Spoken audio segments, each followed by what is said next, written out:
السلام علیکم ورحمۃ اللہ وبرکاتہ۔ آج انشاءاللہ عز و جل ہم کچھ وضو کا طریقہ سیکھیں گے، تو آپ بھی خوب توجہ سے سماعت فرمائیں کہ وضو میں سب سے پہلے کیا پڑھنا ہوتا ہے۔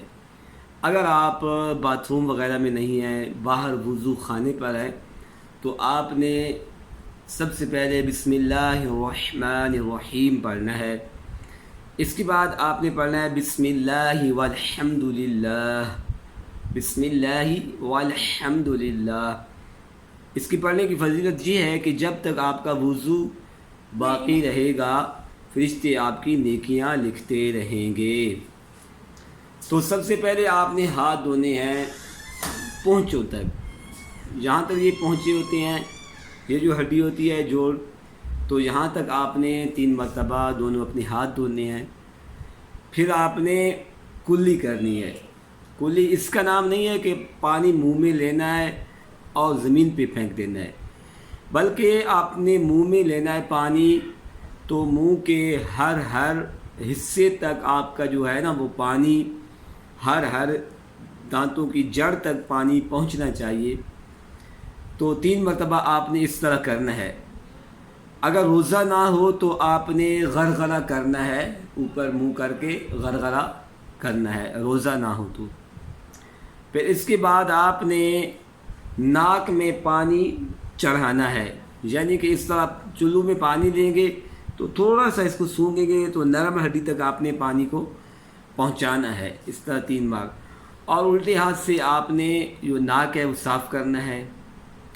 تو اس کے بعد آپ نے 3 مرتبہ چہرہ دھونا ہے، یہاں سے جہاں سے عادتاً بال اگنا شروع ہوتی ہیں، وہاں سے لے کے تھوڑی کے نیچے تک، اور یہاں تک اس کان سے اور یہاں تک، اور خوب داڑھی میں بھی پانی لگانا ہے تاکہ کچھ حصہ جو ہے وہ رہ نہ جائے۔ یاد رکھیں کہ جو فرض ہیں، 4 فرض ہیں وضو کے: چہرہ دھونا، دونوں ہاتھ کوہنیوں سمیت دھونا، سر چوتھائی کا مسح کرنا، اور دونوں پاؤں ٹخنوں سمیت دھونا۔ تو ان میں اگر بال برابر بھی کوئی جگہ رہ گئی تو وضو نہیں ہوگا۔ تو جب بھی وضو کریں تو تسلی سے کریں۔ تو آپ نے منہ کے پورے یعنی 3 مرتبہ پانی کو لگانا ہے، داڑھی کا خلال بھی کرنا ہے۔ اس کے بعد آپ نے سیدھا جو ہے وہ بازو یہاں تک، آدھی ادھر کونی کے اوپر تک دھونا ہے۔ یہ نل کے نیچے دے دیں تو صحیح ہے، 3 مرتبہ آپ نے دھونا ہے۔ پھر الٹا جو بازو ہے وہ کونی سمیت یہاں تک دھونا ہے آپ نے۔ تو اس کے بعد آپ نے جو ہے وہ مسح کرنا ہے، سر چوتھائی کا مسح، یہ 3 انگلیاں اس طرح آپ نے لے کے جانا ہے۔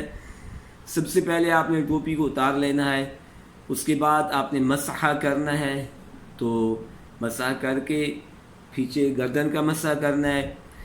اس کے بعد آپ نے سیدھا پاؤں جو ہے وہ دھونا ہے ٹخنے کے اوپر آدھی پنڈلی تک۔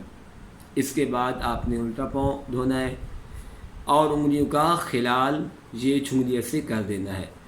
تو یہ وضو کا طریقہ ہے۔